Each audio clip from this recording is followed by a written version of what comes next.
지금 시각은 7시 20분입니다. KBS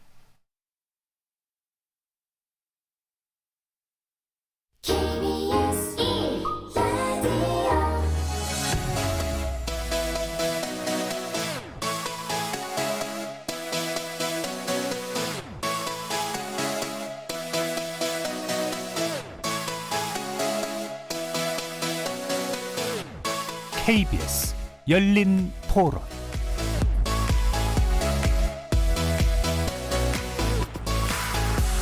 안녕하십니까. KBS 열린 토론 정준희입니다.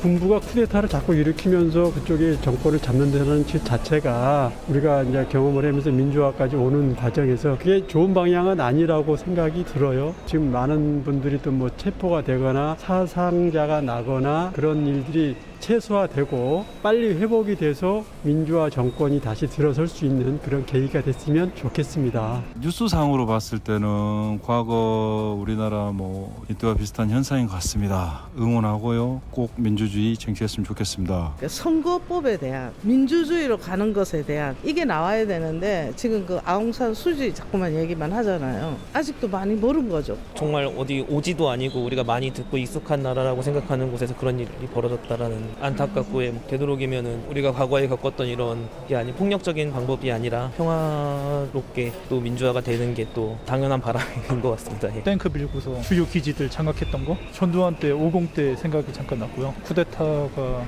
민주주의를 이제는 역행시키던 좀 그런 거죠. 군부 독재 정치보다는 국민들의 의견이 좀 전달되고 좀 국민들이 좀 편안하게 살 수 있도록 잘 해결됐으면 좋겠습니다. 거리에서 만나본 시민들의 목소리 어떻게 들으셨습니까? 오늘 토론 주제는 짓밟힌 미얀마의 봄, 미얀마 군정체제 장기화될까입니다. 지난 1일 미얀마에서 쿠데타가 발생했고 미얀마 민주화의 상징인 아웅산 수치 국가고문은 현재 구금된 상태로 재판에까지 회부된 것으로 알려졌습니다. 미얀마군은 과거의 여느 쿠데타와도 다르게 소금으로 무력 충돌 없이 쉽고 빠른 쿠데타에 성공했습니다. 쿠데타 이전에도 이미 군부가 정부 패권을 일정 쥐고 있었기 때문인데요. 쿠데타를 주도한 민 아웅 hlaing 최고사령관은 쿠데타 성공 이후 진행한 첫 TV 연설을 통해 이번 쿠데타의 정당성을 역설하고 1년 후 헌법에 따라 공정하고 자유로운 선거를 치른 뒤 승리한 정당에게 정권을 인수하겠다 공언했죠. 하지만 hlaing의 권력욕이 이번 쿠데타의 배경이라는 비판적 시선은 향후 구의 행보에 주목해야 한다고 또 말합니다. 미얀마 곳곳에서는 쿠데타에 항의하는 가두 시위가 지난 주말부터 연속되고 있는데요. 계엄령 선포에 따른 야간 통행 금지 및 집회 금지 조치에도 불구하고 미얀마 국민들의 저항은 수그러들지 않고 있어서 실탄 발포로 2명이 중태에 빠졌다는 보도도 나오면서 결국 대규모 유혈 사태로 치닫는 게 아니냐 하는 우려도 제기가 되고 있습니다. 오늘 KBS 열린 토론에서는 두 분의 전문가와 함께 미얀마 쿠데타의 발생 원인 그리고 이후 전망 짚어보고요. 국제사회의 대응 방향에 대해서도 논의하는 시간 갖도록 하겠습니다. KBS 열린 토론은 여러분이 주인공입니다. 문자로 참여하실 분은 샵 9730으로 의견 남겨주십시오. 단문은 50원, 장문은 100원의 정보 이용료가 붙습니다. KBS 모바일 콩, 트위터 계정 KBS 오픈, 그리고 유튜브를 통해서도 무료로 참여하실 수 있습니다. 시민 논객 여러분의 뜨거운 참여 기다리겠습니다. KBS 열린 토론 지금부터 출발합니다. 살아있습니다. 토론이 살아있습니다. 살아있는 토론, KBS 열린 토론. 토론은 라디오가 진짜입니다. 진짜 토론, KBS 열린 토론.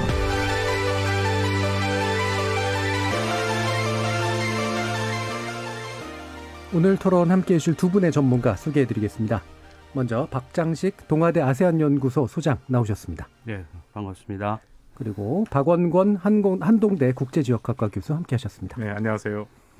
박원권 교수님은 오랜만에 뵙습니다. 네, 새해 복 많이 받으십시오. 예. 박장식 교수님은 이렇게 모시게 돼서 굉장히 영광인데요. 예. 사실 이 부분에 대해서 많은 전문가가 이렇게 또 사실 그렇게 많은 편이 또 아니어서 오늘 또 굉장히 중요한 말씀 많이 해주시려고 기대를 합니다.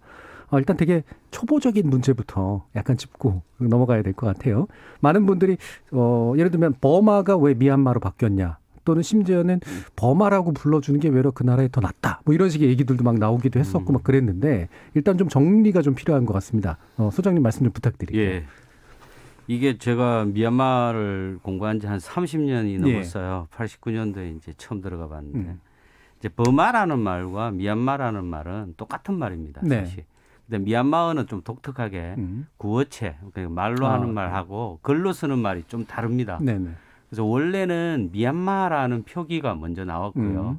이제 그 미얀마를 구어로 옮기는 과정에서 어문 변화가 좀 일어나요. 그래서 그걸 버마라고 말로 하는 거죠. 그 영국인들이 와가지고 너희 나라 뭐냐 이러니까 말로 하는 거니까 버마라고 한 거고 쓸 때는 미얀마라고 씁니다. 예. 그래서 두 개는 다 같은 뜻이고요. 근데 영국인들이 버마라고 썼기 때문에 이제 서구 언론에서는 버마를 고집하는 거죠. 네네. 그러니까 미얀마는 군부가 89년도에 국호를 개칭했기 때문에 군부가 개칭한 것은 받지 않겠다.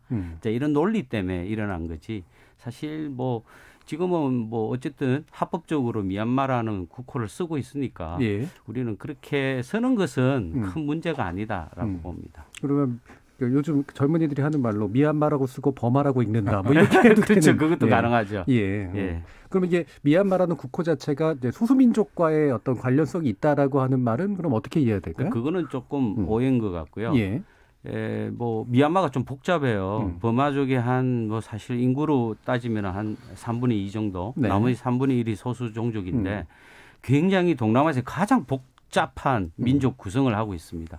근데 이게 변방 지역에 주로 소수 민족들이 많이 살고 있고 예. 또 그 변방 지역에 또 자원들이 있는 곳, 보석, 뭐 목재, 뭐 광물들이 있는 곳에 소수 민족들이 많이 거주하고 있기 때문에 이제 이 사람들하고 동떨어지면 안 되겠죠. 만약에 그냥 특별한 물리적 힘이 없었다면 이 나라는 유고슬라비아보다 더 많은 나라로 분열될 가능성은 분명히 있습니다.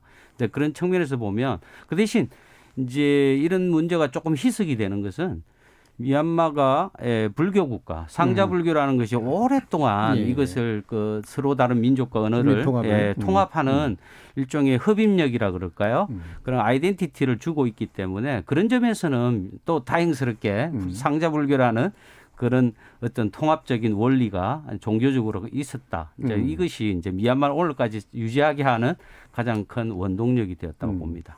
한편으로는 이제 그 불교라는 그래도 통합력과 그다음에 이제 민족적 차이라고 하는 또는 종족 간 차이라고 하는 어떤 원심력 사이에서 이제 뭔가 이렇게 약간 균형들이 만들어지느냐 아니냐 이게 사실 되게 중요할 것 같은데. 네, 그렇죠. 네. 이게 그래서 되게 내전이 심각한 이유도 역시 마찬가지 그 근원에서 바라볼 수 있는 그런 문제라고 볼까요? 그거는 이제 내전 문제는 이제 원래 그 소수민족과 버마족은 서로 차별하는 그런 곳이 아니었습니다. 네네. 그래서 그래서 태국의 아유타야를 칠 때 그 원정군 총사령관이 까렌족을 임명한다든지 사실 버마족이 이제 주로 이제 대다수여서 왕국을 이제 세우고 주도는 한 것처럼 보이지만 소수종족과의 타협은 잘 이루어졌어요. 그런데 이제 이런 내전 상태에 들어간 것은 아마 영국의 식민지 지배를 경험하면서 영국이 디바이드 앤 룰 아닙니까? 그렇죠. 가능하면 분리를 해서 힘을 합치지 못하게 하고 하는데 이제 버마족은 영국이 직접 지배를 하고 나머지 소수종족들은 그냥 자치권을 인정을 해줬어요. 이제 그러다 보니까 이제 독립하게 되면 연방으로 뭐 가자 이래도 자기들이 독립하고 싶죠. 이제 이게 가장 반기를 든 것이 이제 까렌족이라고 볼 수 있습니다. 이 사람들은 좀 기독교들이 많고 이제 그런 연방에 참여하기를 거부를 했습니다. 자기들이 꼬둘레라는 국명까지 만들어서 독립하겠다. 이게 내전의 시초라고 볼 수 있습니다. 그럼 참 식민지를 경험한 나라들이 결과적으로 독립 이후에 내전 상태에 놓이게 되는 경우들하고 상당히 좀 유사하기가 되네요. 박 소장님 말씀에 조금 보태면요. 영국의 식민지를 123년간 지배를 받았고 소장님 말씀대로 이 디바이드 앤 룰 해갖고 기독교로 개종한 미얀마인에게는 중간 계층을 형성토록 했고 대다수 불교도에 있는 미얀미들을 하층 계급을 만들었죠. 거기서부터의 심각한 갈등이 있고요. 아마 오늘 핵심적으로 얘기를 하게 될 텐데 결국 군부가 그래서 거기서 역할을 하고 또 나름대로의 힘을 통한 통합 그냥 두면 그 소수민족 간의 갈등이 있었다. 이제 그런 면에서의 군부의 역할이 그 안에 있었다라고 생각이 됩니다. 그래서 우리가 일반적으로 사실 우리도 군부 독재를 겪었지만 이제 군부가 뭐 단지 무력을 가지고 있기 때문에 통치를 하게 되는 것뿐만이 아니라 말씀처럼 뭔가 이렇게 통합하기 어려운 데서 통치력을 갖는 세력들이 이제 그거를 하는데 그게 이제 군부인 경우들이 종종 이제 있는 거잖아요. 많은 거죠. 아시아에서는 흔히 볼 수 있는 현상들이죠. 그러면 이제 군부가 굉장히 오랜 기간 동안 네. 실질적인 통치력을 행사해온 그런 주체라고 이렇게 볼 수 있을까요? 네, 그렇죠.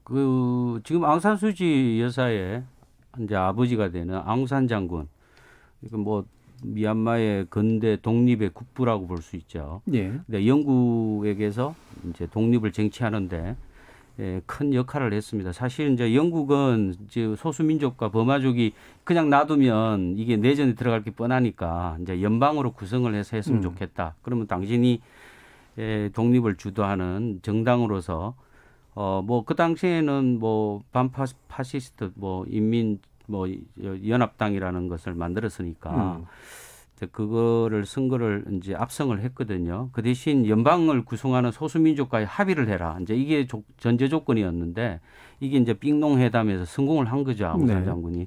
지금 수지 여사가 평화회담 2차를 하려는 거예요. 제2차의 빙농회담이라는 것도 그겁니다. 아버지가 했던 걸 자기가 다시 한번 이루겠다는 건데 이제 그때 뭐 물론 까렌족은 빠졌어요. 예, 자기들은 무조건 죽어도 독립하겠다. 이제 이렇게 됐는데 어쨌든 그런 것들이 이루어져서 사실은 이제 앙산 장군이 지금의 미얀마 국군을 만들었다 보시면 됩니다. 일본에 대항하기 위해서.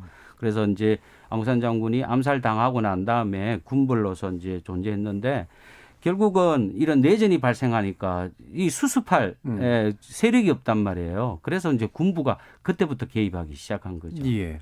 그럼 우리가 이제 사실 잘 모르시는 분들은 결국은 버마 내지 미얀마를 두 개의 사건으로 결국 기억을 하는데 하나 예전에 아웅산 거기서 있었던 이제 그 테러 사건, 네, 80년대에서 이제 기억을 하고 그 다음에 이제 아웅산 수치를 통해 가지고 이제 민주주의를 그래도 최근에 이룬 나라 이제 이렇게 이제 기억을 하는데 이 민주주의가 굉장히 좀 취약한 상태일 수밖에 없었던 어떤 이유가 있는 걸까요? 역사를 보면 막 독립을 쟁취를 했습니다. 여기는. 그 말씀하신 지금 아웅산 수치 고문의 아버지가 버마 독립군을 만들어서 1940년대 영국이랑 싸웠죠.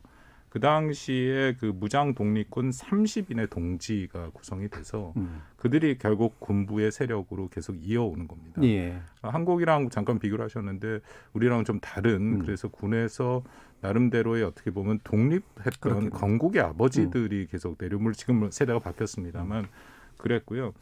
대표적인 게 1962년 군사 쿠데타 아까 소장님 말씀하신 그런 혼란이 있으니까 내윈이라는 또 30인 그 독립운동을 했던 사람 중에 한 명이 1981년까지 통치를 하죠. 근데 통치의 정당성은 말씀드린 것처럼 이 안정을 갖고 오고 소수민족의 그런 도전과 무력에 대해서 그것을 안정적으로 갖는다라고 얘기를 했는데 그 안에 굉장히 복잡한 여러 가지 것들을 많이 넣었더라고요. 그러니까 예를 들어서 불교 국가긴 한데 불교 사회주의, 근데 이거 거의 쇄국에 가까운 그런 정책들이 있어서요. 보니까 외국인을 추방했고 엄격한 고립주의를 했고 거기에 또 사회주의적인 요소를 집어넣어서 도시의 작은 가게까지 국영으로 운영하고 가게 이름에 번호표를 돌리는 그런 거기 때문에 여기 사실상 물자가 굉장히 풍부하고 잘 살 수 있는 나라임에도 불구하고 그런 어려움을 여태까지 겪어왔다. 근데 물론 사람들은 거기에 대한 민주적인 나중에 뭐 얘기를 하겠습니다만 88년 우리랑 뭐 비슷한 때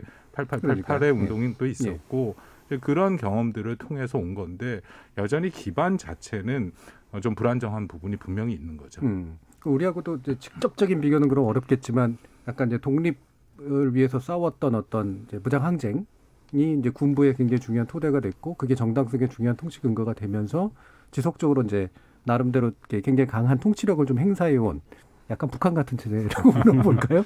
어떨지 모르겠습니다만. 아까 잠깐 말씀 나눴는데 그 인도차이나 쪽에 있는 국가들이 군의 역할이 상당히 중요합니다. 이거 뭐 우리 그 정치학의 기본적으로 배울 때 일정 그 발달 국가의 어떤 단계를 나는 게 좀 저는 뭐 부족하다고 생각을 합니다만 어쨌든 초기에 국가를 안정시키고 빠른 경제 성장을 하기 위해선 강력한 조직들이 필요하고 그리고 국가가 워낙 여러 가지 자원이 없고 못 살기 때문에 초기에는 군인들이 많이 배운 엘리트층으로 들어가거든요. 근데 어떻게 보면은 그 인도차이나는 발달 예를 들어 태국 같은 국가는 상당히 발달했음에도 그 군이 하나의 핵심적인 정치적인 행위자로서 아예 제도 안으로 들어와 있는 예. 지금 미얀마는 거기까지는 아닌데 미얀마의 제가 군을 보니까 세계 11위 규모입니다.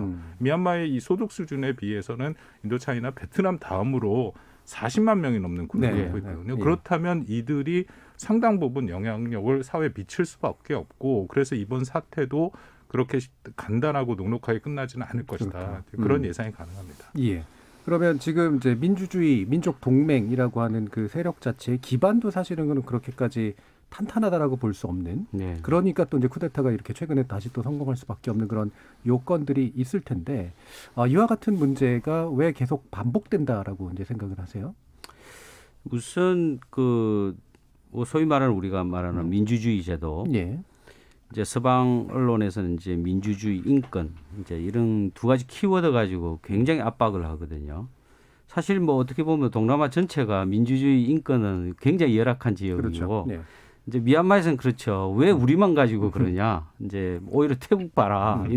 인도네시아 요즘 많이 좋아지긴 했지만 예. 싱가포르조차도 약간 가디 데모크래시라 해가지고 약간 그죠 교도주의적. 뭐 가능해서 가도 시위를 못 하잖아요. 한 무조건 체포되거든요. 싱가포르에서. 실내에서만 해야 됩니다. 근데 그런 식으로 동남아가 어느 정도 인권을 제한하는 것은 이제 개발 문제도 있고 발전 과정에 있어서 그것이 뭐 다 자유의사를 표명하게 되면 국가를 운영하기가 좀 어렵지 않을까. 이제 이런 것도 있고 그 대부분 지금까지의 정치 체제라는 게 이제 왕정에서 갑자기 영국의 식민지 지배하에 들어가면서 영국이 시스템이 들어오니까 굉장히 혼란한 길을 많이 겪었단 말입니다. 그러다 보니 아직 시민들이 민주주의, 인권, 지금 미얀마에서 인권이 뭔지 아냐 이러면 잘 모르겠다 하는 사람이 굉장히 많아요. 예. 미얀마로 이제 억지로 번역을 해서 휴먼 라이츠를 미얀마로 이제 이렇게 번역해서 말하면 그것이 뭘 뜻하는 거지? 이제 이렇게 하는 사람들이 굉장히 많은 좀 생소한 단어이기도 하고요. 사실은 아까 이제 우리 박 교수님께서도 말씀하셨지만 이 군부가 등장 배경 자체가 처음부터 정치에 개입하려고 하는 의도가 있었던 건 아니고 이제 내전 상태에 있으니까 우누 최초에 이제 그 앙산 장군이 암살당하고 우누라는 사람이 수상을 했어요. 근데 이 양반이 좀 무능했어요. 정치적 무능. 그래서 이걸 그 미얀마를 제대로 운영을 하지 못하니까 결국은 이제 내전이 일어나게 됐는데 그걸 이제 구해준 것은 군부고 다시 민간 정부에 돌려줬는데 선거를 했는데 또 우누 정부가 압도적인 지지를 받았어요. 그러니까 미얀마는 좀 그런 게 있어요. 대부분 한번 인기가 있는 사람들에게 지금도 투표도 사람에게 투표하는 게 아니라 정당 표기를 합니다. 그냥 NLD, 뭐 USDP 이렇게 표기를 하지 사람을 위해서 찍는 것이 아니기 때문에 아직까지 그런 관념 자체가 확산되어 있지 않다. 이제 그러다 보니까 군부는 뭐 괜히 뭐 민간 정부에 넘어가서 국가를 위태하게 하느니 우리가 국민이 우리의 부모다 뭐 이런 슬로건을 내서 우리가 제일 잘 케어할 수 있다 이제 이런 생각을 가지거든요. 아까 우리 박 교수님이 군인이 한 40만 명 있다고 하지 않습니까? 40만 명이 아니고요. 실제로는 미얀마 군대는 그 군대 진지 안에 아파트가 다 있어요. 거기서 가족들이 같이 삽니다. 그래서 그 내무반이라는 게 없고 아파트에 출퇴근하는 거예요. 군인들이. 그러면 이제 아빠는 군인으로 나가면 식구들은 이제 군수기지 그 공장에 가서 군복을 만들고 이제 이런 것을 해요. 그러니까 한 군벌이 한 300만 명 정도 이제 이렇게 봐야 됩니다. 굉장한 세력이죠. 군에 이제 의탁하거나 군과 함께하는 공동체가 꽤 넓은 그렇죠. 실제 군의 숫자보다도 300만 명이면 뭐 굉장히 큰 집단이라고 볼 수 있어요. 근데 그런 집단의 이익을 유지하는 것도 굉장히 중요하고 또 군부가 또 이 뭐 크로니즘이라고 하지 않습니까? 경제하고 유착이 많이 돼서 땅도 많이 가지고 있고 그래서 이 경제를 자기가 유지하기 위해서는 어느 정도의 파워가 필요하죠. 그래서 플라잉 총사령 명아우 플라잉 같은 경우에는 아무래도 군사령관을 오래 했으니까 아무래도 이 경제적인 연결고리가 굉장히 많을 거란 말입니다. 그런데 파워를 잃으면 다 날아가니까 그걸 유지하려고 하는 목적도 있을 수도 있다. 그래서 이제 그 동기가 지금 이제 계속 궁금해지는 거잖아요.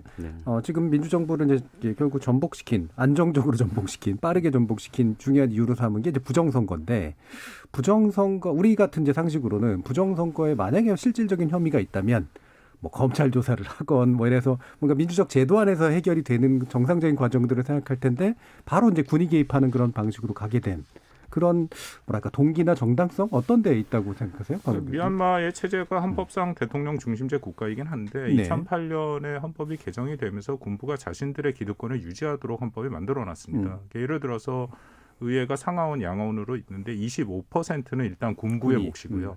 그리고 나머지를 갖고 경쟁을 하는데 거기에도 군부가 자신들의 당을 만들 수 있고 그렇게 해서 자신들의 기득권을 유지하고 그 외에도 군 통수권이라든지 인사권, 국방 내무, 국방 경비 세 개의 부처는 군이 그 모든 것을 결정하도록 여전히 그러니까 이게 굉장히 불편한 또 어떻게 보면 어쩔 수 없는 동거의 형태로 가는 거죠. 아까 민주화 얘기를 하셨는데 민주화 과정에서는 시민 사회가 구성이 돼야 되는데 사실은 이 뭐 미얀마에서는 시민 사회가 구성이 여전히 될 만한 기회가 없었다라고 판단이 되고요.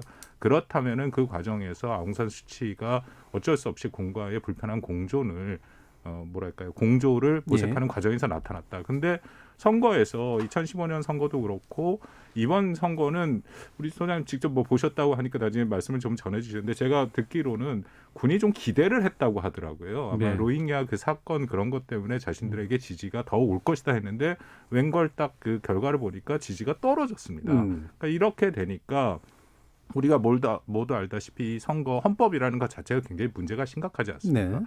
아웅산 수치 고문은 당연히 이 헌법을 개정을 해서 보다 민주적인 것을 만들려고 하고 그러니까 더군다나 이번 선거에서 승리를 해서 그걸 동력으로 해서 그렇게 갈 가능성이 있는 거죠. 그렇다면 군은 기득권이 있는데 그 기득권을 그냥 포기할 수는 없는 상황에 그 닥친 거라고 판단이 되고요. 그리고 하나 더 핵심적인 요소는 뭐 우리가 나중에 조금 더 얘기를 하겠습니다만 아웅산 수치 고문 자체에 대한 이 세계적인 평판 굉장히 복잡한 문제이긴 한데 그게 그 로힝야족 문제로 인해서 많이 떨어졌고요. 또 그런 모습들로 인해서 뭐 국내 언론에서는 조금 다르게 접근하고는 있습니다만 오히려 중국 쪽에 그런 이 서방 세계에서 계속 비판을 하니까 오히려 중국 쪽으로 가는 모습도 있고 그리고 로힝야족에 대한 그 일종의 공세는 대부분 뭐 68%라고 하는 버마족들의 지지를 받게 됐는데 이게 지금 말하는 군부가 그 지지를 등에 업고 있었거든요. 근데 오히려 아웅산 수치가 그 지지를 얻는 모습을 되니까 군이 더 위기감을 느꼈다. 그런 복잡한 문제들이 간에 있어서 쿠데타가 이루어진 거다라고 생각합니다. 그럼 이 쿠데타가 이루어지는 그 방식이 그러면 굳이 비교하자면 제가 자꾸 비유를 하는데 왜냐하면 낯서실 테니까 들으시는 분들은 그러니까 12.12 쿠데타 같은 경우가 이제 그 관련자들을 체포하는 그런 방식으로 해가지고 결국은 막 무력으로 막 싸워서 이제 하는 것이 아니라 그렇게 권력자들 이렇게 끌어내리는 그런 방식을 이제 쓰는 거잖아요. 지금도 이제 수치고문이 구금 상태고 재판까지 해부됐다. 근데 혐의는 수출입법 위반 혐의에 이제 나중에 반역죄 같은 것들이 추가될 수 있는 그런 상태. 이게 나름대로 근거가 좀 있는 겁니까? 어떻습니까?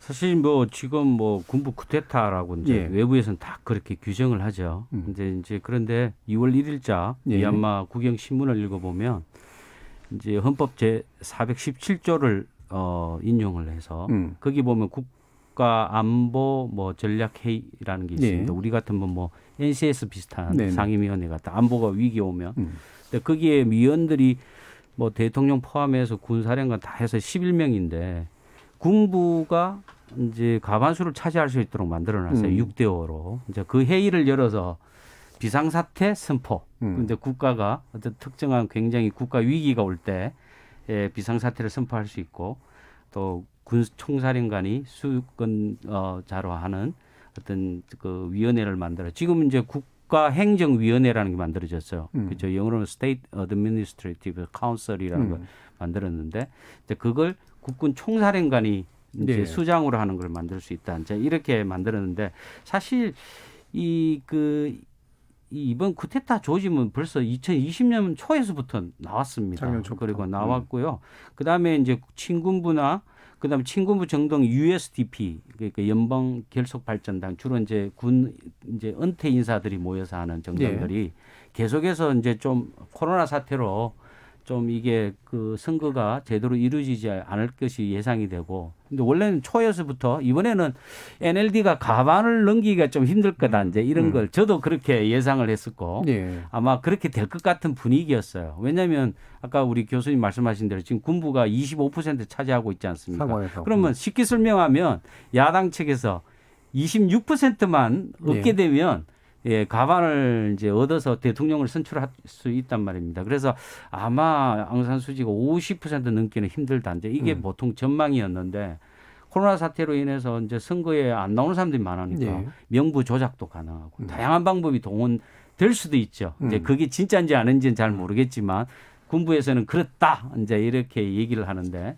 근데 그것 때문에 선거 연기 등등 뭐 이번 선거에 대해서 군부나 이런 데서 이제 조금 대화를 하자고 여러 번 요청을 했습니다. 예. 그런데 이제 NLD의 문제는 뭐냐면 앙산수지 여사가 너무 뭐랄까요, 좀 그 집단적 그 지도 체제라기보다는 개인의 결정을 전부 다 쳐다보는 예. 말하자면 이제 수지 바라기 정당 이제 NLD 이런 식으로 자체가. 돼서 리더십이 제대로 발휘가 안 되고 또 NLD도 사실은 오랫동안 구금 상태에 있다가 풀려서 이제 행정을 맡긴 하지만 그런 행정 능력이 있는 사람들이 거의 네네. 없습니다. 예. 그래서 이런 위기에 대처하는 방법들을 제대로 못했다. 이제 그걸 감지했으면 자기들이 어쨌든 타협을 이루어서 가야 되는 그런 형평인데 지금 차포를 다 뗀 거 아닙니까? 국방부 장관 뭐 이런 장관들도 군부가 임명하는 일방적인 완맨쇼의 헌법을 가지고 하고 있는데, 그리고 앙산수지도 외부로부터 욕 많이 먹고 근데 그런 상태라면 당연히 이번에는 쿠데타가 일어나지 않도록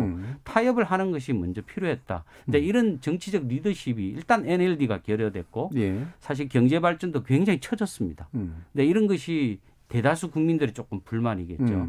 이제 이런 문제가 좀 크게 작용했던 것 같습니다. 그럼 굳이 말하면 이제 완전히 위헌적 쿠데타라기보다는 합법적이죠. 그렇죠. 그러니까 합법적이고 예, 헌법 질서를 예. 제대로 활용한 이제 쿠데타의 징후들이 이미 있었는데 그렇죠. 그거를 막아낼 수 있는 정책 역량이 수치 쪽에는 없었던 이제 그런 상태라고 지금 보신 거잖아요. 근데 합법적이라고 부르기는 좀 예, 뭐 문제가 자기들은 합법적이라고 얘기하니까. 네, 분명히 문제가 있다라고 예. 생각이 되고요. 아까 정 교수님 말씀하신 것처럼 우리 한국의 사례로 놓고 비교를 해보면 5.16 군사 쿠데타나 12.12 군사 예. 쿠데타랑 비슷한 형태인 거죠.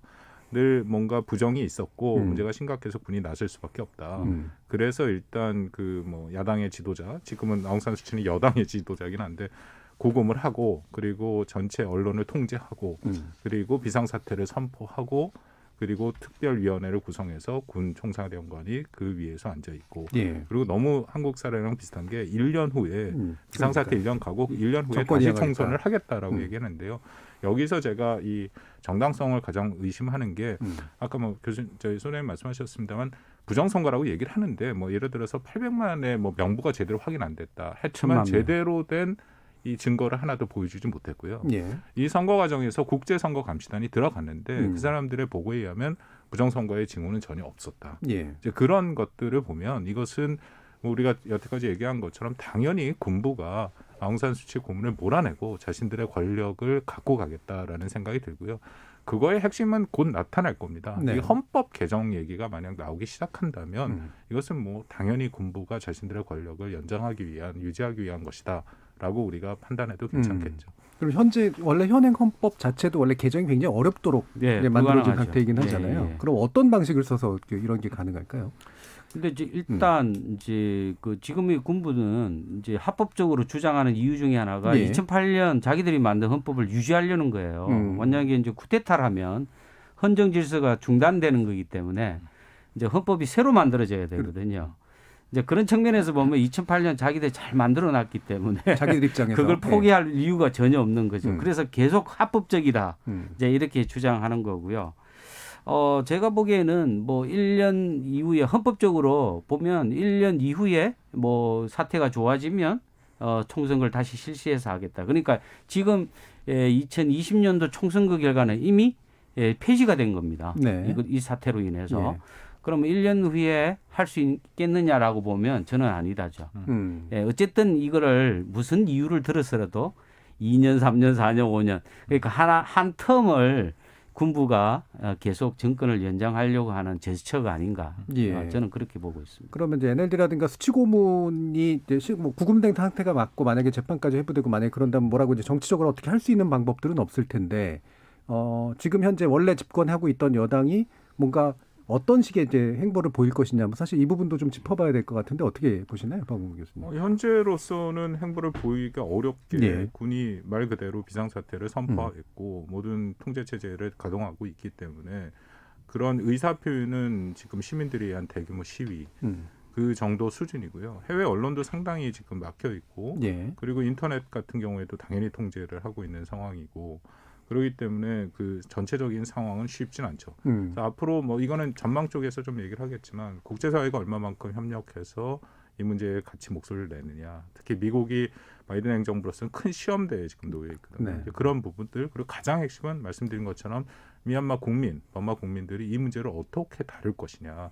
과연 이전같이 뭐 물러설 건지 아니면 또 끝까지 이 문제를 갖고 민주화를 쟁취할 건지 그게 가장 관건이다라고 생각을 합니다. 그러니까 기존에 그러면 이미 이제 뒤집혀진 질서 안에서 뭔가 이걸 다시 되찾아올 방법은 사실상 없어졌고 결국 시민사회 저항 정도에나 아니면 국제사회가 어떻게 할 것이냐의 문제에 같이 엮여야겠죠. 그렇죠. 시민사회만의 저항으로는 군부가 쉽게 물러날 가능성은 저는 거의 없어 보이고요. 거기에 대해서 국제사회가 얼마만큼 조직적으로 이 문제에 대해서 심각하게 문제 제기를 하나. 근데 그것도 상당히 제한되는 것은 사실입니다. 미중 간의 갈등에 또 지정학적으로 걸려 있는 문제도 있고 그래서 뭐 그건 나중에 좀 얘기해 그렇죠. 아마 2부에서도 논의가 가능할 것 같은데 그럼 한 가지 더 좀 짚어주셨으면 하는 게 아까 이제 로힝야족 이제 관련된 문제가 있었잖아요. 이것 때문에 이제 국제사회에서 많은 비판들이 있었다라고 하는데 이번에 이 로힝야족이 수치고문을 지지하는 입장을 발표했다고 하는데 이게 뭐 배경이 어떻게 되는 겁니까? 사실 뭐 이제 이게 뭐 미얀마적으로 읽으면 로힝자인데 로힝야자 뭐 이렇게 돼 있는데 GY가 하나의 단자인데. 어쨌든 이 로힝자족 문제는 사실 이제 그 역사적으로 보면 이제 이 사람들이 방글라데시에서 이제 넘어온 불법 이주한 사람들이 거의 뭐 많아요. 그렇게 이제 앙산수지 여사도 이제 그렇게 판단하고 있어요.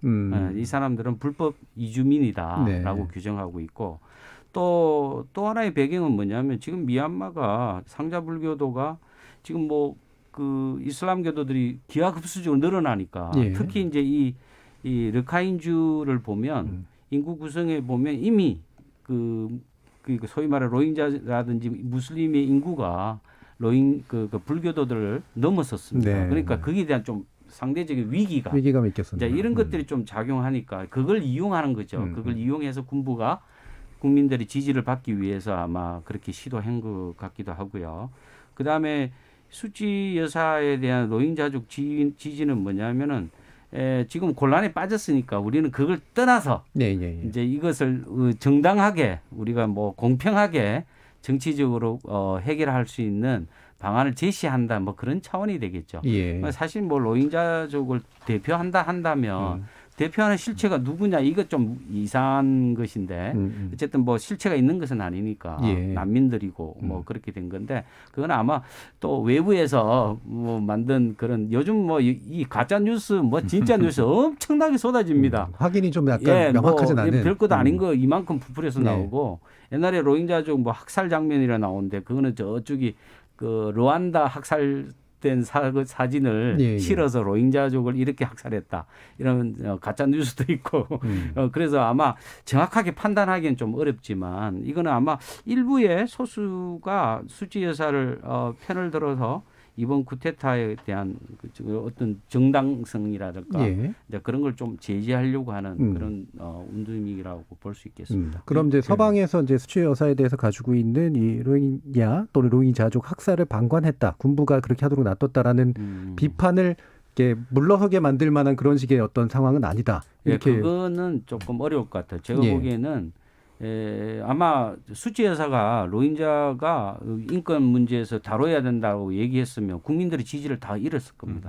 상자 불교들은 그만큼 이슬람교도에 대해서 무슬림에 대해서 굉장한 반발심을 가지고 있어요. 근데 그것 때문에 수치 여사가 말을 못하는 거죠. 그래서 뭐 군부 편을 들었다기보다는 국내 그 대다수의 상자 불교의 지지를 하루아침에 잃을 가능성이 높기 때문에 침묵으로 일관했다. 저는 그렇게 보고 있습니다. 국제사회 특히 미국에서는 그 부분이 굉장히 불편하게 바라보고 있어요. 그러니까 아웅산 수치 고문이 노벨상도 탄 거고 나름대로 인권의 거의 만델라급의 상징적인 인물인데 막상 로힝야족 문제를 들어서는 탄압에 적극적이었다. 그러니까 이게 두 가지 해석이 있는데 큰 해석은 군부가 그러니까 어쩔 수 없이 군부와 공존하기 위해서 그랬다라는 게 뭐 일부에서 얘기를 되지만요. 소장님 말씀하신 것처럼 그 안에 들어가 보고 특히 지난번에 그 사법재판소에서 얘기하는 거 보니까 본인의 신념입니다. 그러니까 로힝야족은 불법 외국인이죠. 소수민족이라고도 얘기를 안 하고 그냥 불법 외국인이기 때문에 우리에 같이 있을 수 없다라는 그런 입장을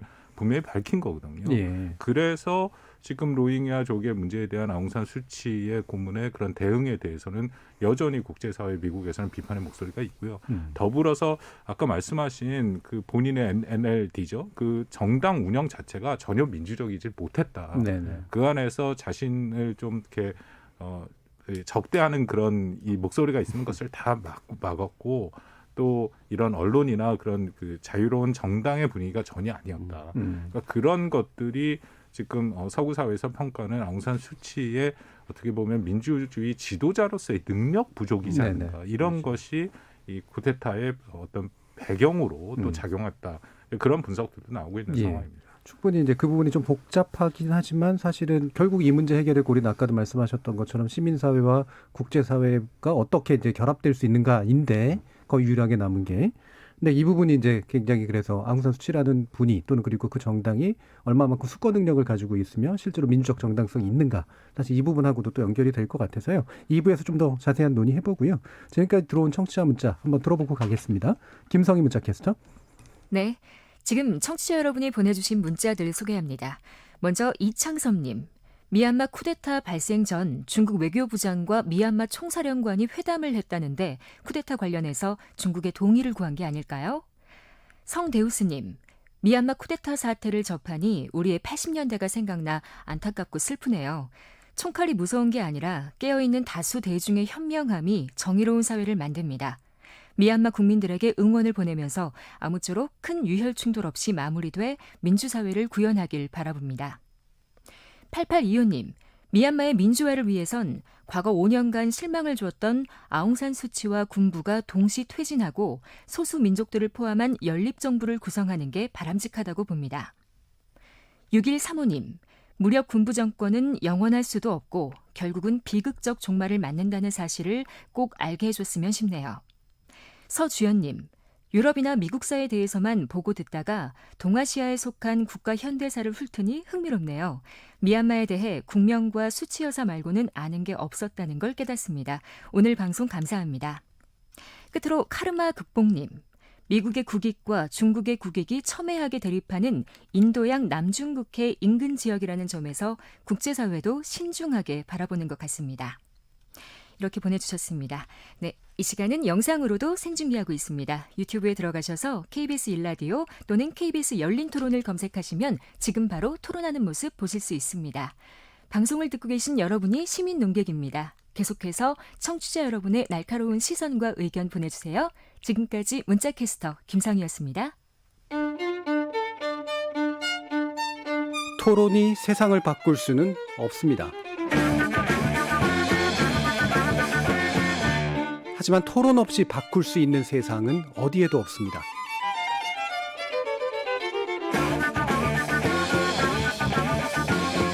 세상의 선한 변화를 갈망하는 당신. 정답이 아니라 질문의 힘을 믿는 당신. 우리 KBS 열린 토론에서 만납시다.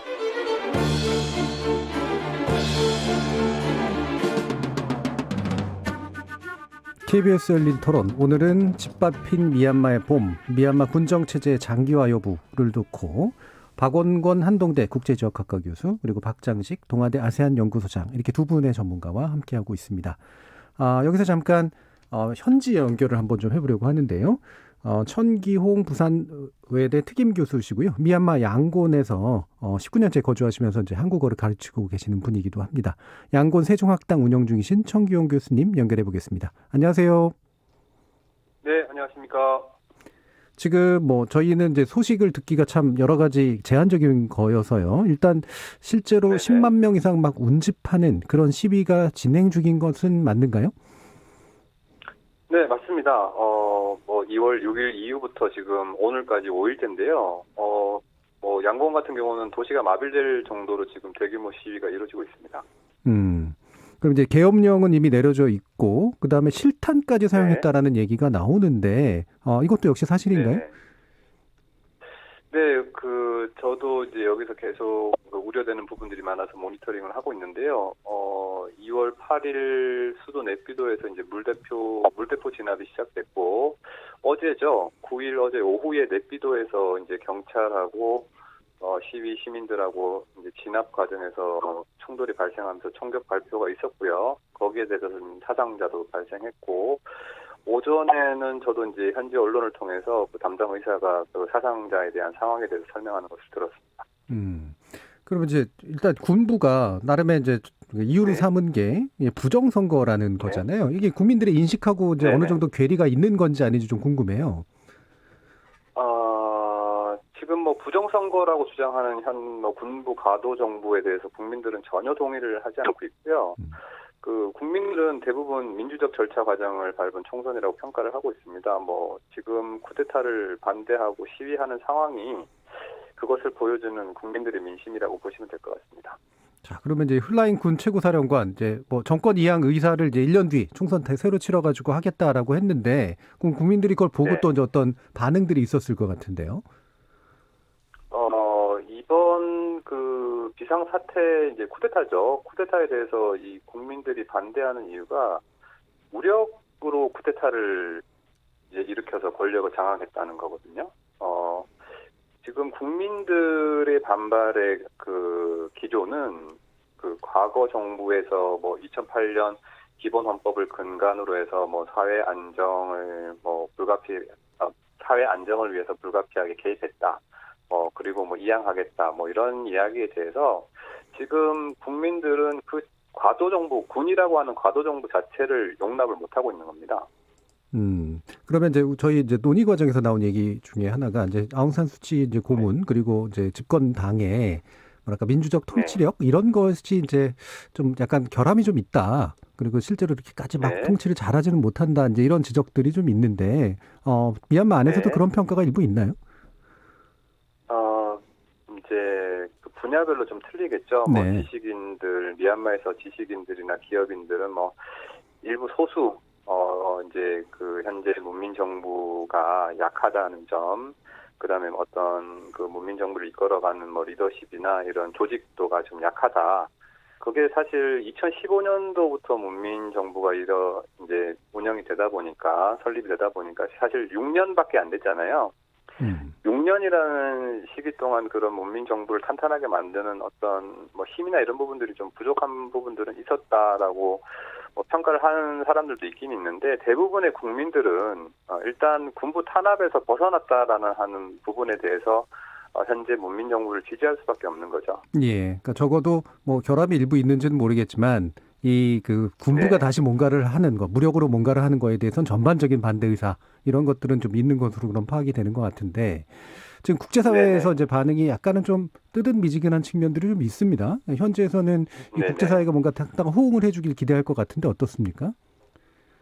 네, 지금 이제 두 가지죠. 여기 미얀마 국민들과 그리고 이제 우리 기업 활동을 하고 있는 외국인들입니다. 먼저 국민들 같은 경우는 지금 어제 시민 불복종 운동에서 어떤 진압이나 이런 과도 정부의 어떤 진압 또는 이런 국민들에 대한 경고나 이런 조치들에 대해서 미국 대사관에서도 이런 경고를 하는 부분에 대해서 상당히 지지를 하고 있고요.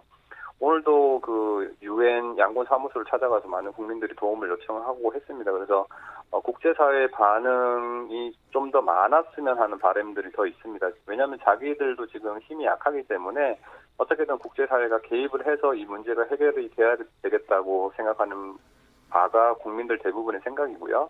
그리고 이제 우리나라 기업인 분들은 지금 이제 이 사태로 인해서 이제 직접적인 경제 투자나 경제 활동이 상당히 어려워질 거에 대한 우려를 많이 하고 있습니다.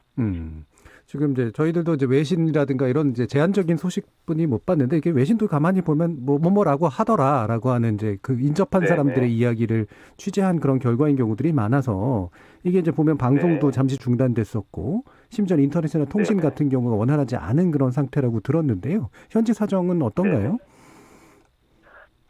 초기 이틀 동안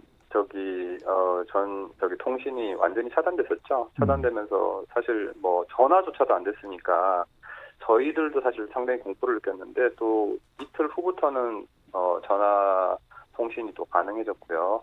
그런데 또 주말 2월 6일 날 처음으로 이제 대규모 시위가 시작되면서 통신이 또 차단이 됐었습니다. 근데 지금 아마 지금은 주중 같은 경우는 지금 그 인터넷이나 통신이 가능하게 만들어주는 게 지금 기업 활동을 하기 위해서는 금융이나 기업이 움직이기 위해서는 인터넷이나 이런 것들이 필요하기 때문에 제한적으로 지금 풀어주고 있는 것 같습니다. 예. 그리고 결국은 어쨌든 기업이 굴러가고 이제 경제가 굴러가야 되니까 이제 아마 그럴 텐데, 거기 이제 계시는 그런 우리 교민분들이라든가 기타 해외에서 이제 또 와 계신 분들이라든가 이런 분들의 이제 생활에 있어서 불편한 원활함이 어떤지 궁금하네요. 네. 통신 차단이 첫 번째 가장 어려웠고요. 그 다음에 지금, 이동의 제한도 많이 있습니다. 그 지역하고 지역별로 지금 제한이 되어 있기 때문에 예를 들어서 뭐 양곤에서 거주하시는 분들이 1시간 반 정도 떨어져 있는 바고라는 도시에도 지금 공단이 있어서 그쪽으로 이동을 해야 되는데 차단이 되어 있거든요. 그런 부분에 대해서 지금 많은 피해를 입고 있습니다. 예. 알겠습니다. 이게 또 아직도 계속해서 좀 지켜봐야 될 문제인 것 같고요. 현장에 또 안전하게 또 계셨으면 좋겠습니다. 오늘 말씀 감사히 잘 들었습니다. 네. 자, 지금까지 감사합니다. 지금까지 미얀마 양곤 세종학당의 청기영 교수였습니다. 감사합니다. 자, 천지 말씀 또 이제 잘 들어봤는데요. 지금 이제 그러면 결국은 이제 국제사회가 어떤 시각으로 어떻게 접근할 것인가라는 이제 그런 문제인데, 자, 일단 미국 다시 한번 좀 말씀을 주세요. 어떤 입장입니까? 미국이 바이든 행정부로는 굉장히 어려운 숙제를 행정부 출범하자마자 맞았다라고 판단이 됩니다. 왜냐하면 지난 미국 대선에서 우리가 봤습니다만 미국의 국내적인 문제가 매우 심각하죠. 그렇죠. 여전히 코로나도 그렇고 양극화도 그렇고 1월 6일 그 이후에 난입 사건까지 발생을 해서 바이든 대통령이 1년은 국내 문제에 좀 집중을 하겠다라고 얘기했는데 아주 큰 시험대에 했는데요. 몇 가지 이유가 있습니다. 첫 번째는 이게 사실은 오바마 행정부의 일종의 레거시죠. 그러니까 업적이죠. 오바마 행정부의 대외 정책의 핵심은 이른바의 적과의 손잡기였거든요. 그래서 오랫동안 미국이랑 적대 관계에 있는 국가들이랑 관계 개선을 하겠다 해서 미얀마를 비롯해서 이란, 쿠바, 사실은 북한과 제일 먼저 하려다가 잘 안 됐고요. 근데 트럼프 대통령 때 쿠바와 이란과의 관계를 다시 다 단절시켜 놓고 미얀마만 그나마 관계가 좋았는데 지금 이렇게 어려움이 겪었다. 근데 이것은 말씀드린 것처럼 바이든에게 큰 시험대가 될 수밖에 없는 게 대외 정책의 바이든이 말하는 세 가지 기조가 다자주의고 자유민주주의 복원이고 그리고 동맹의 복원이거든요. 자유민주주의 가치를 내세우겠다고 계속 얘기를 했는데 바로 자유민주주의 가치에 역행하는 아주 심각한 문제가 생긴 거고, 이것을 통해서 동맹을 어떻게 그러면 규합을 해서 이 문제를 해결할 것이냐. 이게 앞으로 4년 동안 바이든 행정부의 대외 정책의 성격을 규정할 만큼 그렇게 매우 중요한 문제가 돼서 바로 그 쿠데타가 발생한 직후에 바이든 대통령이 직접 나와서 얘기를 했습니다. 많이들 보셨겠지만 당연히 규탄했고 제재의 재부과 가능성까지도 얘기를 했었죠. 자, 그러면 이제 미국 같은 경우에는 참 어쩔 수 없이 이제 끌려 들어오고 있는 그런 상태이긴 한데, 더 시험대라고까지 이제 표현해 주실 정도로 지금 이제 눈코 뜰 수 없는 그런 사이이긴 합니다만, 근데 결국은 이제 국제사회 제재에서 미국의 역할이 물론 대단히 중요하지만 형식적으로 보면 이제 어쨌든 유엔 안보리에 의한 이제 제재 형식을 좀 취해야 될 텐데 이게 이제 잘 안 될 것 같은 그런 이제 모양새인 것 같아요. 어떻습니까, 박장식 교수님? 네, 사실 뭐 우리도 마찬가지지만 지금 예. 미국, 중국 저는 뭐 국제 정치학의 전공은 아니지만 미국과 중국의 텀바구니에서 참 굉장히 괴롭잖아요. 네, 네. 근데 이제 우리는 어떻게 해야 될지가 잘 안 나오는 방면에 이제 미얀마 같은 경우는 미중이 서로 갈등을 하게 돼서 이제 거기에서 어디에 붙을 것이냐 이런 문제에 대해서는 고민을 안 해도 될 것 같아요. 예, 예. 왜냐하면 지난 뭐 교수님도 잘 아시겠지만 97년부터 미국이 경제 제재 조치를 가하고 뭐 신규 투자를 금지하는 게 97년도 나왔고 2003년부터 자산 동결에 다 들어가고 입국 금지도 시키고 이제 이런 거를 오바마 대통령 때 전격적으로 2016년에 10월에 앙산수지가 정권을 잡고 문민 정부에 들어오면서 경제 제재 조치를 완전히 해제시켰단 말입니다.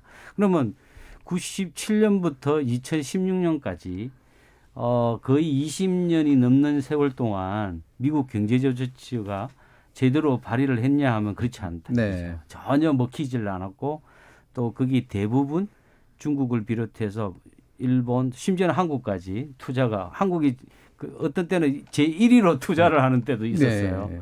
근데 그만큼 잘 먹히지가 않는다 하는 거죠. 그리고 뭐 미얀마의 기업 자체가 뭐 글로벌 기업이 아니기 때문에 거의 로컬 기업이기 때문에 자산 동결해봐야 싱가포르에 있는 자산 얼마 정도만 동결이 되는 그 정도 수준이기 때문에 미국이 다시 제재 조치를 가한다 하더라도 별 효과가 없다. 오히려 이때일수록 중국이 더욱더 친양적으로 나올 거죠. 그런데 이제 참 다행스러운 것은 미얀마가 그렇다고 해서 완전 친중국 쪽으로 가는 것처럼 지금 보도가 되어 있는데 네. 저는 역사적으로 봤을 때 절대 그런 경우가 없었습니다. 그래서 미얀마는 철저하게 좀 비동맹 국가의 주축 세력이었던 것처럼 그 속에서 이 밸런스를 유지하려는 그런 굉장히 강했고 오히려 중국이 다리도 건설해주고 뭐 여러 가지 프로젝트를 많이 했어요. 그래도 이권도 많이 가져갔지만 결국은 굉장히 좀 너무 친하게 붙으면 멀어지게 하는 근데 그런 작용이 좀 군부에서 있는 것 같아요. 그래서 아마 중국과의 관계를 밀접하게 가서 이제 미국이 우려를 하는 것은 아닐 거라고 생각합니다. 지금까지 미국이 많이 봐왔기 때문에 그런 모델로 가기는 조금 힘들지 않을까. 그럼 실질적으로 이제 제재 조치는 그다지 실효적이지 못했다. 왜냐하면 미얀마가 가지고 있는 국제 경제 구조 안에서의 특성상 오히려 지금은 싱가포르나 태국이 굉장히 많이 투자를 하고 있습니다. 말레이시아 같은 아세안 영내 국가들의 투자가 많기 때문에 서로 이제 내정 간섭을 하지 않지 않습니까? 근데 그런 측면에서 보면 싱가포르, 태국이나 이제 말레이시아의 투자가 많기 때문에 미얀마가 극복하는 데는 거의 큰 문제가 없을 것이다. 그리고 또 한 가지가 이제 중국에 그렇게까지 붙어 있는 것도 아니다. 이제 이런 말씀이신데 황홍 교수님 어떠세요? 그러기 때문에 아마 바이든 행정부가 그 한계를 잘 알죠. 그리고 사실 트럼프 행정부 때도 로힝야족 때문에 4명 그 미얀마 군부에 대해서 맞춤형 그 제재를 했습니다. 근데 별로 소용이 없었고요. 제재에 대해서는 우리가 잘 아는 것처럼 가장 강력한 제재는 UN 안보리 제재죠. 그렇게 되면은 모든 국가가 반드시 준수해야 되기 때문에 그것도 포괄적인 경제 제재가 되면요. 그 다음으로는 미국 국내법인데 국내법 제재는 소장님 말씀하신 것처럼 상당히 한계가 있고 만약에 그것을 강력하게 하려면 우리가 말하는 세컨더리 보이콧을 걸면 되는데 그렇게 되면은 너무 뒷파장이 커지죠. 그렇죠. 근데 그럼에도 바이든 행정부가 할 거는 좀 그림은 그려집니다. 그 동맹을 규합하겠죠. 방금 말씀하신 싱가포르 같은 말레이시아, 인도네시아는 조금 애매한 부분이 있는데 어쨌든 자유민주주의의 가치를 공유하는 미국의 핵심 동맹국을 규합을 해서 이것은 자유민주주의 가치에 반하는 거기 때문에 꼭 구태여 어떤 형식적인 그 규정된 제재가 아니더라도 같이 협력하자라고 얘기를 해올 가능성은 전 매우 높다. 그렇다면 거기에 한국도 뭐 당연히 포함이 되는 거고요. 그 중국은 말씀하신 것처럼 이게 제가 좀 들여다 보니까 이 미얀마 이게 워낙 영국 식민지 경험이 굉장히 이들한테 뼈아픈 것 같아요. 워낙 그 외세. 굉장히 거친 경험을 했기 때문에 외세를 믿을 수 없다라는 생각이 있어서 중국을 비롯해서 서구 사회도 마찬가지거든요. 항상 어떻게 보면 독립적인 그런 위치를 차지하고 있다. 근데 반면에 그렇기 때문에 중국의 입장에서는 훨씬 더 이 미얀마가 더 중요하죠. 중국이 하고 있는 1대1로를 지나가는 거고 또 2100km의 국경을 맞대고 있고 여기에 투자가 돼야 해상이 아니라 육로로 중국이 원하는 석유와 그 천연가스의 파이프라인을 만들 수 있거든요. 그러기 때문에 이 코로나 바로 직전에 시진핑 주석이 마지막으로 방문한 곳이 미얀마입니다. 그리고 왕이 부장도 지지난달인가요? 방문을 했었죠. 그러니까 그만큼 공을 들이고 있는 것은 사실입니다. 그럼 아까 이제 이창섭님께서 지적해주신 그 부분하고 연관된 그런데 결국에는 이제 중국이 눈 감아주는 거다. 그러니까 사전에 군부가 이제 쿠데타를 일으키기 전에 중국으로부터 암묵적 동의를 받았다. 이렇게 해석하는 거야. 뭐 증거를 잡기는 어렵겠지만 그렇게 볼만한 그런 요소도 있다고 아니 뭐 생각하시나요? 일부 언론에서 예. 해외 언론에서 그런 얘기가 나오는데요. 예. 뭐 저는 그렇게 가능성 그건 너무 오버한 거 같아요. 예. 너무 오버라고 보시는 이유는 아까 제가 말씀드린 대로 예. 미얀마가 중국의 저자세로 갈 이유가 하나도 없습니다. 굳이 동의를 구할 이유는 없다. 저기 벵갈만에 나오는 천연가스 우리 예. 그 대우 인터내셔널이 2개를 발견했던 거기에 40년 이상을 천연가스를 방글라데시나 인도도 굉장히 원했거든요. 근데 그걸 중국에다 전량 공급하기로 약속을 해놨으니까 이제 에너지를 갖고 있다는 것이 큰 무기가 되는 거죠. 지금 네. 미얀마가. 그래서 중국도 이제 미얀마의 눈치를 봐야 되고 태국도 야드나봉에서 나오는 천연가스가 이제 좀 있으면 계약 만료가 되는데 그게 연장이 안 되면 그게 방콕의 에너지의 30%를 담당합니다. 만약 천연가스를 끊게 되면 방콕은 올스톱 되는 거죠. 그래서 태국이나 중국은 또 인도도 어떻게 천연가스를 얻어볼까 하고 이제 주변 강국들이 미얀마 눈치를 많이 봐야 되는 예, 그런 에너지를 이용한 굉장한 파워를 갖고 있어요. 지금은요. 근데 그런 것 때문에 굳이 중국에게 저자세로 갈 필요가 전혀 없다는 정확한 그거에 대한 증거가 이번에 쿠데타가 일어났음에도 불구하고 정확히 인도 그리고 태국, 중국의 반응을 보면 거의 개입을 안 합니다. 거의 비판의 목소리도 없고요. 근데 특히 인도 같은 경우에는 사실상 미국이 굉장히 중시하는 우리가 쿼드라고 해서 인도도 민주주의 국가니까 강력한 메시지가 나오는 게 맞는데 안 그렇죠. 예. 그러니까 그게 각 국가마다 달려있는 이해관계가 지금 다 다르다라는 거라서 군부가 제 생각에 그 계산은 당연히 있겠죠. 그러니까 자기네가 미국에 의해서 제재를 받더라도 거기에 대해서 뭐 확 중국한테 그 협력을 하는 형태가 아니더라도 충분히 그것을 돌파할 만한 자신들의 영향력을 갖고 있다. 이제 그런 판단도 안에 있었다 생각이 되고요. 그게 약간은 가짜 뉴스라고 생각을 하는 게 왕이 부장이 와서 그 군 사령관만 만드는 것이 아니라 아웅산 수치 여사도 만났습니다. 그렇기 때문에 그 사전에 그런 얘기를 했을 가능성은 뭐 그렇게 커 보이진 않네요. 그럼 이제 아까 이제 박상직 그 소장님께서 얘기해주신 그 미얀마가 가지고 있는 그 에너지, 그 자원의 어떤 힘이라고 하는 것이 오히려 이제 비록 그 경제 부국은 아니지만 사실은 제재에 맞서거나 제재를 또 무력화시킬 수 있는 그런 정도의 힘이 좀 있다라고 지금 판단을 하시는 거잖아요. 그렇죠. 예. 그럼 내용이 그러면 실질적으로 어떤 수단, 외적 수단이라고 하는 것들이 사실 그럼 별로 좀 마땅치가 않은 그런 상태인 것 같은데. 예. 그게 이제 그 미얀마가 우리가 보통 자원 부국으로 알려져 있고 경제적 잠재력이 굉장히 많다. 뭐 목재, 뭐 보석. 사실 미얀마에서 정말 안 나는 것이 있을까 할 정도로 히토리오도 굉장히 많고요. 예. 또 뭐 그 텅스텐, 뭐 구리, 뭐 이런 거는 무궁무진합니다. 사실은 이제 진짜 오리지널로 이제 개발하기 시작하면 굉장할 건데 지금 뭐 그렇게 무조건 개발한 상태는 아니지만 그게 이제 지금까지 자원이 주로 군부가 컨트롤을 했었어요. 그래서 이제 사실 뭐 앙산수지 여사가 2015년 문민정부가 발족을 했지만. 국경부라든지 뭐 국방부, 내무부 이런 건 국군 총사령관이 임명하기 때문에 뭐 차포를 다 떼는 거죠. 예, 그러니까 그런 자원에 접근할 수 있는 기회가 없고 보석도 그 지역의 군사령관이 관할을 합니다. 근데 그게 국가의 재산으로 들어오는 게 아니라 군부가 관리하는 체제화에 있기 때문에 근데 이번에 중국과의 천연가스 계약도 원래 군사정부 때 이루어진 거기 때문에 사실은 자원부국이지만 그 자원이 일방적인 어떤 곳에 다 흘러가는 이런 불합리한 요소가 좀 있죠. 만약에 이제 이것이 새로 제가 보기에는 그렇습니다.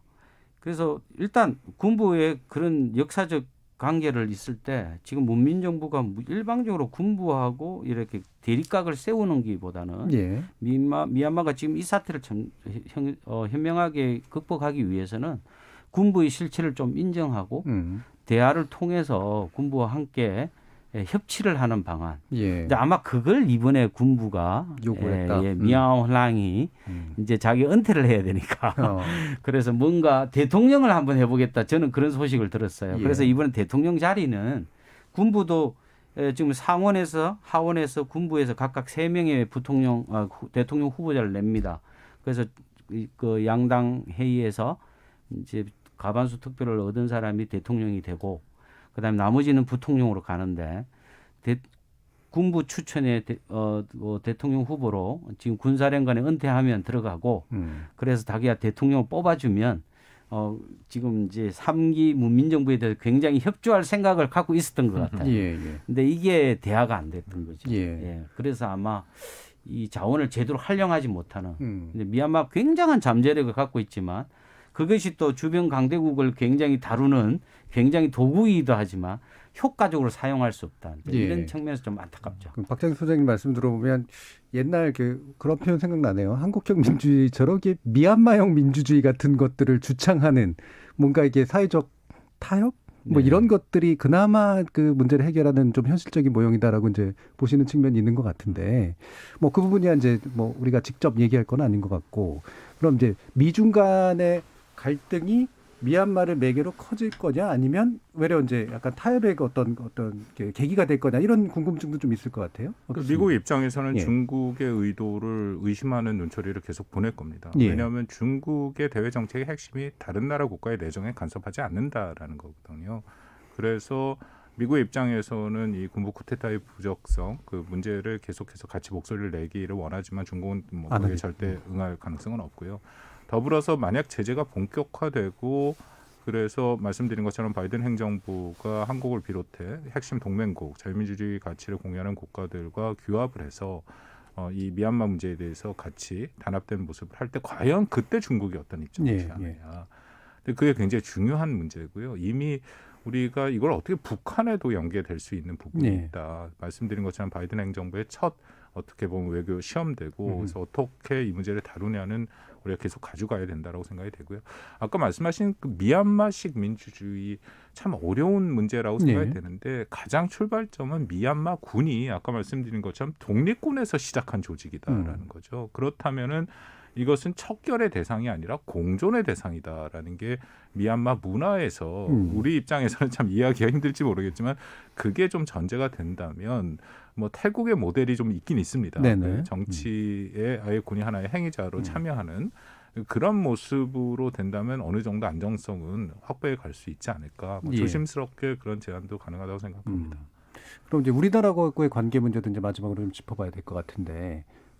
한국이 한때 이제 그 투자 순위에 굉장히 수위에 오를 정도로 규모 자체가 엄청 큰 건 아니겠지만 그 정도 관계라면은 그래도 막 이렇게 단순한 관계는 그럼 아닐 텐데요. 어떻게 좀 전개되리라고 생각을 하세요? 네, 우리 한국의 경우에는 미얀마라는 국가가 어떤 자원도 많고 뭐 여러 가지 앞으로 이제 경제적 성장 발전력이 굉장히 높다고 일단 우리가 모두 다 인정하는 거고.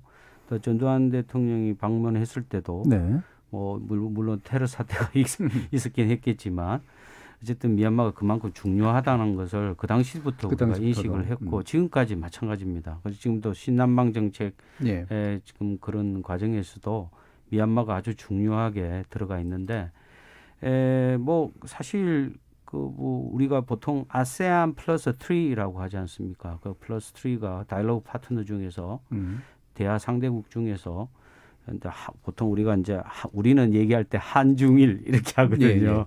근데 사실 보면은 중일한 이제 이렇게 되는데 규모로 제가 이제 말씀드리면 중국은 뭐 헤비급 선수라고 볼 수 있겠죠. 이제 훅 한 방으로 끝낼 수 있는 규모를 갖고 있고 일본은 한 미들급, 우리는 한 라이트급 이제 이렇게 해서 우리는 잽을 많이 날려야 되는 이제 그런 국가인데 아까 제가 말씀드린 대로 미얀마가 어떤 특정 국가에 편중하지 않는다. 이제 이 원칙 자체가 우리나라가 진출할 수 있는 굉장히 많은 기회를 주는 것 같아요. 그래서 일단 뭐 이게 싫든 좋든 미얀마 애들이 뭐 한류를 너무 사랑하지 않습니까? 그래서 한국의 이미지가 아무것도 한 것도 없이 굉장히 업된 상태예요. 그래서 이게 사실 엄청나게 큰 작용을 하는 겁니다. 그런 의미에서 우리가 화장품 판매라든지 뭐 여러 가지 분야에서 한류와 관련된 사업들이 그리고 뭐 지금 미얀마 가보시면 알겠지만 한국 식당들이 엄청나게 생겼어요. 근데 그게 한국 사람들이 다 경영하는 게 아닙니다. 그러니까 이제 우리 한국에서 일했던 이런 미얀마인들이 귀국해가지고 라면집도 하고 김밥도 만들고 뭐 이런 식인데 하여튼 뭐 지금은 일본 음식보다는 한국 음식이 최고로 베스트로 지금 올라와 있고 뭐 우리 한국에서 흔히 볼 수 있는 프랜차이즈들이 양곤의 백화점이나 몰에 다 들어와 있는 상태거든요. 그리고 또 하나는 우리가 또 저기 그 해외 투자에 가장 많은 포션을 차지하는 게 봉제, 그죠? 그러니까 값싼 노동력을 이용해서 하는 이런 산업들이 이제 뭐 중국에서 다 나오기 시작했고 또 베트남에 많이 들어가 있지만 거기는 가포화 상태고 이제 갈 곳은 이제 미얀마밖에 없습니다. 미얀마에도 우리가 봉제 산업이나 뭐 의류, 가발 뭐 이런 것들 굉장히 많이 들어와 있는데 이제 그 미얀마가 아직은 가장 임금이 싸고 또 그 직공들도 굉장히 부지런하고 일도 열심히 하는 뭐 아주 좋은 관계에 있기 때문에 앞으로도 그런 쪽으로는 많이 진출을 할 가능성이 높다고 볼 수 있어요. 저는 농담으로 미얀마가 이제 임금이 높아가지고 더 이상 봉제업이 안 된다 하면 바다로 가야 된다. 이제 그렇게 농담을 하는데 최후의 보루라고 할 수 있어요. 이제 그런 측면에서 보면 지금 이제 좀 작지만 규모는 크지 않지만 꾸준히 올라가고 있고 한국도 계속 지속적으로 투자를 하고 있고 ODA 사업이라든지 EDCF 같은 국가적 사업 지원도 굉장히 많이 지금 증가하고 있는 상태에서 일단 미얀마와 한국과의 관계는 굉장히 좋다. 그 어떤 이유를 들어서라도 지금은 경제 관계가 좋다. 그렇기 때문에 이제 우리가 미국 관계, 중국 관계 보면서 물론 이제 아까 말씀하시기는 이렇게 양자택일을 강요될 그런 상태는 분명히 아닐 것이다라고 하지만 어쨌든 민주주의를 지향하는 국가로서 또 이제 미국이 이제 만약에 동맹의 힘을 이제 발휘를 한다면 우리가 시민사회하고의 결합을 주되게 할 것이냐 아니면 이제 군부하고의 눈치를 봐야 될 것이냐 이런 문제도 좀 있긴 있을 것 같아요. 어떻게 보세요? 아주 심각한 문제라고 생각이 되고요. 큰 틀에서 미중 간의 갈등은 뭐 여러 차례 우리가 얘기를 했습니다만 심화될 수밖에 없는데 그 갈등의 핵심에 미국은 자유민주주의 가치를 내세우면서 동맹국을 규합하려고 하고 있고 중국은 경제적인 가치를 얘기하고 있습니다. 둘 다 다자주의를 얘기하는데 미국은 자유민주주의를 기반으로 하는 다자주의고 중국은 경제를 중심으로 한 다자주의를 얘기하고 있죠. 그렇다면 한국이 과연 여기서 어느 편을 들 것이냐. 저는 이 첫 시험대가 미얀마 사례가 될 수 있다. 우리 소장님 말씀하신 것처럼 경제적으로나 그 문제가 있지만 그보다 어떻게 보면 더 본질적인 정치 체제에 인간의 기본 권리에 대한 문제가 걸려 들어갔는데 미국은 이것을 명분으로 확실히 하고 문제 제기를 할 거고요. 반면에 중국은 안 그렇다라는 거거든요. 그렇다면 앞으로 한국이 어떤 선택을 할 것이냐가 앞으로 꼭 미국이 아니더라도 상당 부분 우리가 세계 질서가 지금 변화되는 상황에서 한국이 독자적인 어떤 원칙과 입장을 갖고 외교 정책을 할 것이냐 말 것이냐. 저는 이것도 굉장히 중요한 우리 정부의 결정 심각한 고려가 필요하다라고 생각을 합니다. 그러니까 세계 질서에 한국의 방식으로 어떻게 이제 참여할 것이냐에 대한 또한 우리의 시험대라고 이제 보시는 건데 이 부분에 대해서는 또 박찬익 교수님 어떤 생각이신가요? 네, 우리 교수님은 뭐 이제 서구 쪽 정치학을 많이 하셨겠죠. 저는 이제 아시아적 가치에서 본다면 조금 다른 견해인데요. 저는 우리 정부가 미국이나 뭐 중국의 눈치를 볼 게 아니라 가장 중요한 것은 아세안의 입장입니다. 미얀마도 엄연히 아세안의 하나의 이른 국가고 또 아세안이 지금은 뭐 아세안 커뮤니티를 만들면서 이제 결속을 강화하고 있고 자기들도 이제 뭐 세계적 중심성, 연계성 이제 이런 것들을 겉들여 가지고 하나로 뭉치려고 하고 있는 그런 단계에 있고요. 우리나라는 아세안 플러스 3의 틀 내에서 아세안과의 긴밀한 대화를 하면서 우리도 뭐 신남방 정책이 이제 문 대통령이 이제 임기가 얼마 남지 않았지만 아세안과의 대화를 통해서 이 문제를 해결하는 것이 우선 급선무고 제가 보기에는 미국이 우리에게 제재로 조치를 간다 하더라도 동맹국들이 다 참여하라고 가지는 강요하지 않을 것 같아요. 그만큼 뭐 미얀마가 비중이 큰 나라도 아니고 또 그걸 통해서 동맹의 기분을 또 상하게 하는 것도 아닌 것 같고요. 어쨌든 한중일은 어쨌든 아세안 플러스 3로서 아세안과 굉장히 긴밀한 관계를 갖고 있어요. 그래서 아세안의 입장을 같이 공유하면서 미얀마를 제재 조치나 이런 것에 참여하는 것이 좋을 것 같습니다. 알겠습니다. 자유민주주의 가치 또 한 축 있지만 또 아세안의 시각도 입장도 또 우리가 있습니다. 고려해야 될 필요가 있다라는 그런 말씀으로 정리가 되겠습니다. 자, 그럼 오늘 미얀마 문제로 토론한 KBS 열린 토론 오늘은 이 정도로 마치도록 하겠습니다.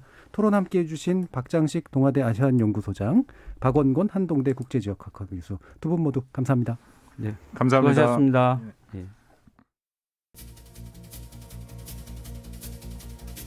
시민이 흘린 피로 마침내 민주주의를 쟁취하고 그것을 뒤집고자 하는 세력에 맞서 더 공고한 민주주의를 구축해온 세계사적으로도 꽤 드문 경험을 갖고 있는 우리이기 때문에 작년의 홍콩, 올해 미얀마를 바라보는 시선은 그 어느 나라의 시민보다도 뜨겁고 또 안타깝습니다. 말 그대로 도무지 남의 일로 느껴지지 않는 까닭이겠지요. 특히 민주주의를 향한 내부 열망을 무참히 짓밟는 일이 가능한 건 또 외부 강대국과 국제사회의 실질적 방조 때문이라는 걸 그 누구보다 잘 알기 때문일 겁니다. 제 아무리 힘과 이익이 앞서는 국제질서라고는 하지만 안팎으로 더 많아진 민주주의만이 우리의 안녕과 번영을 가능케 한다는 거, 강 건너 불구경과 주판할 퉁기기에 설 자리를 내주지 않아야 할 이유가 아닐까 싶네요. 참여해주신 시민농객 여러분 감사합니다. 지금까지 KBS 열린 토론 정준이었습니다.